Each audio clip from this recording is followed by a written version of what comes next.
Hello, hello, Dale Majors here, and welcome to the Friday update. I've got a lot of stuff to go over, and I specifically want to share a presentation that I'm giving to a marketing group later this week. And it basically tells a really great story of how we got here and where we're going from here and some of the cool things that we're working on. So I'm just going to dive into it. I'll actually share my screen. So I'm going to go and be really small in one of the corners of your screen. And let's jump into it. So first off, well, I wanted to give everybody a picture of exactly kind of how I got where I was. So in junior high, it really started. I've always been kind of an adventurous guy. I built a half pipe. I'm sitting on top of a half pipe. It's 8 feet high, 12 feet wide, 34 feet long, and I didn't really think much about my career or school or whatever when I was a kid. I loved skating ramps and doing stuff like that. I was a rollerblader, super cool.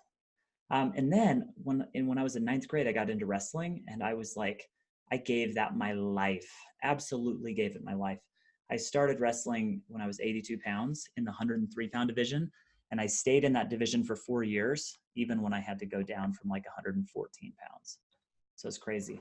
My brother and I, my whole family, we play competitive table tennis. Several of the brothers do. So we play a lot of table tennis. That's kind of a passion.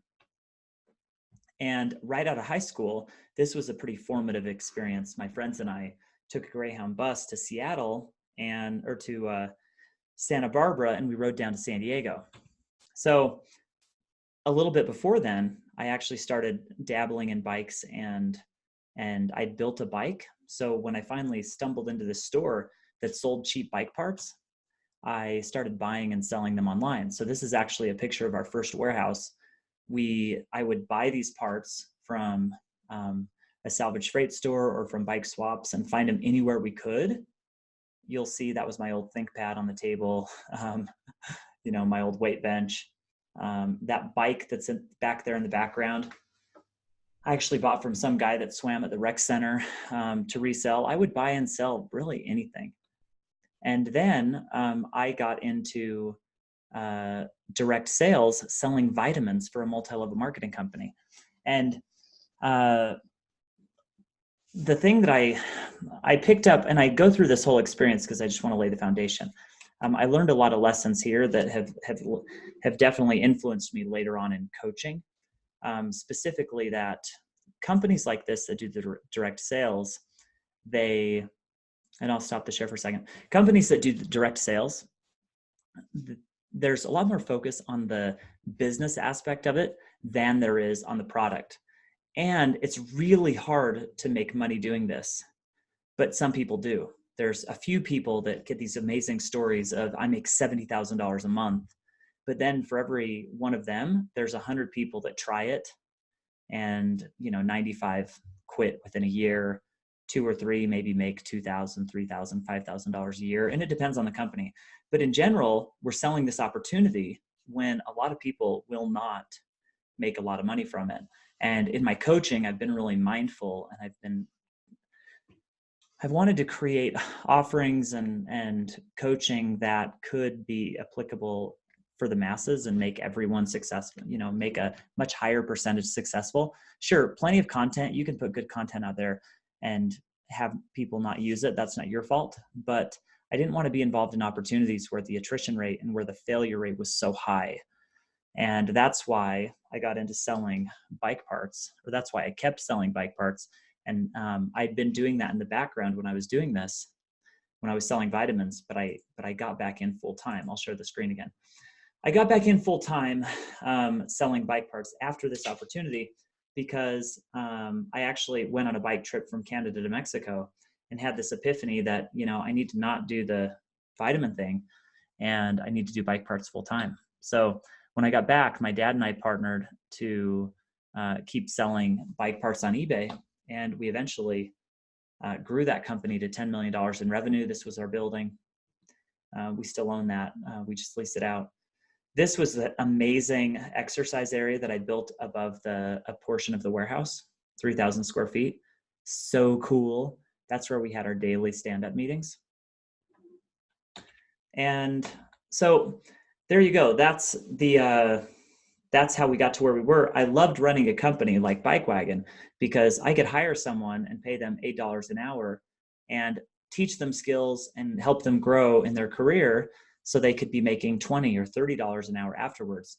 It wasn't taking someone from $20 an hour to $70,000 a month, like multi-level marketing or like all these dream things, but it was a very realistic, reasonable growth for people. And I liked that a lot. So I worked, workaholic-ish. I'd still do some trips like this, but actually this was 2014. My wife and I took our 3 kids to France and we rode 1,200 miles across France.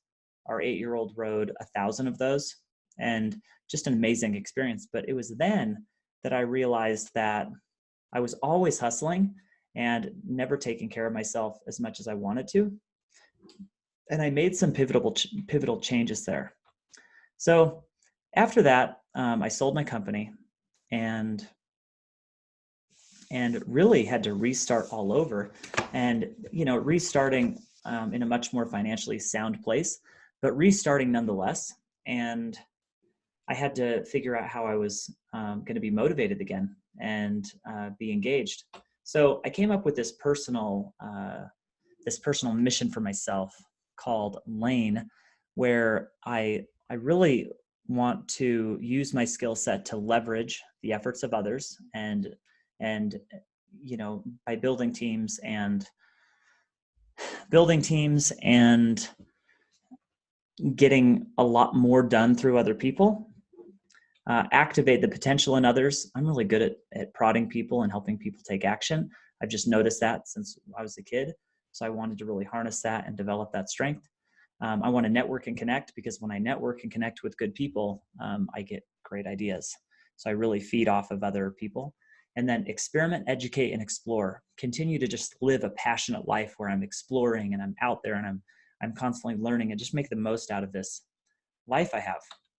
So we started part of that, leverage and such. We started buying and investing in companies. So we bought this brand, Bright Lab Lights, and that's been an interesting experience. It didn't go as well as I thought, but it's actually recently, the last few weeks even, taking much of a turn, because we found 2 people to partner with that are slowly taking the company over, and I'll still remain a major shareholder, but we've got this going places now. So that's awesome.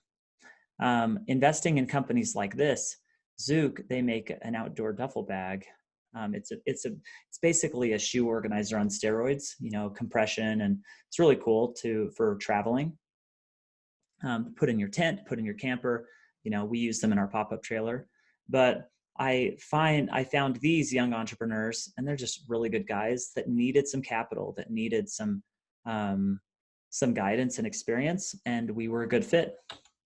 We're starting a pickleball brand and leveraging another one of my partners that worked for a table tennis company for 10 years or for 5 years.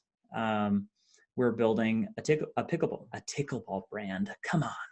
So there we are. But I'm investing in companies and working again. I actually kind of left out, I did a round of executive coaching, and we're actually, we're going to add that. We need to add that. So I did a round of this executive coaching, but I still felt a bit empty. Like I needed to be using my skills in some other way. So I came up with this idea, Venture Anyway, and the spirit behind the brand and the idea is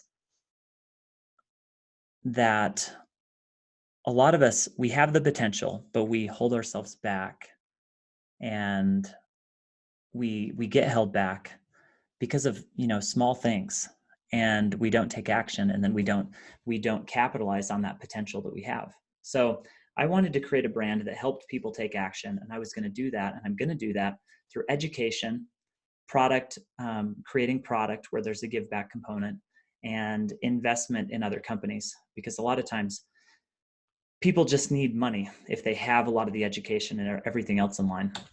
So I started by writing this venture guide, and it's over about a year.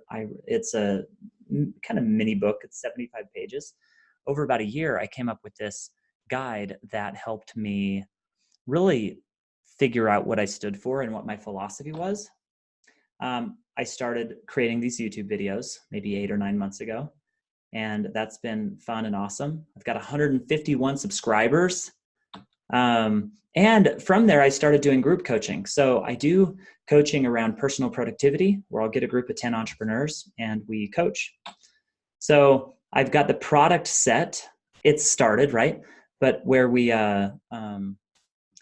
I've been creating some product, and the sales of that product are a portion. And I honestly want to make it so like all of it, all of the profit goes towards some kind of cause.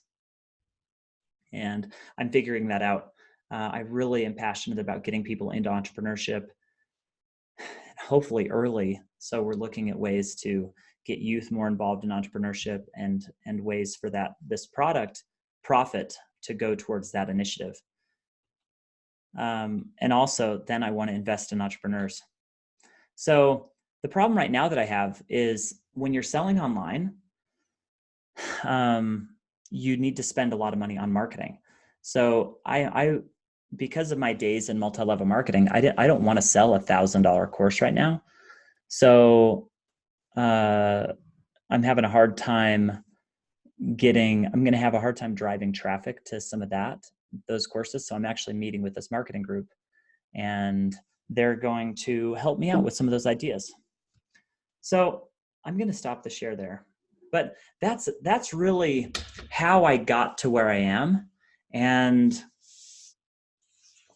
as far as an update, as far as another update, I've got this masterclass this week. I've been working on finalizing all of my masterclass, and that's going to be a 21-day, not 21 days, probably 18 days or so of all the content that I'm giving to entrepreneurs. So anyways, there it is.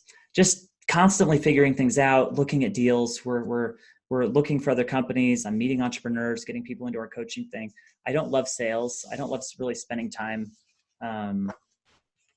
selling, because I'd rather spend time creating. So I'm really trying to get help with that part. The group that we're doing, I have great testimonials from people that have gone through it.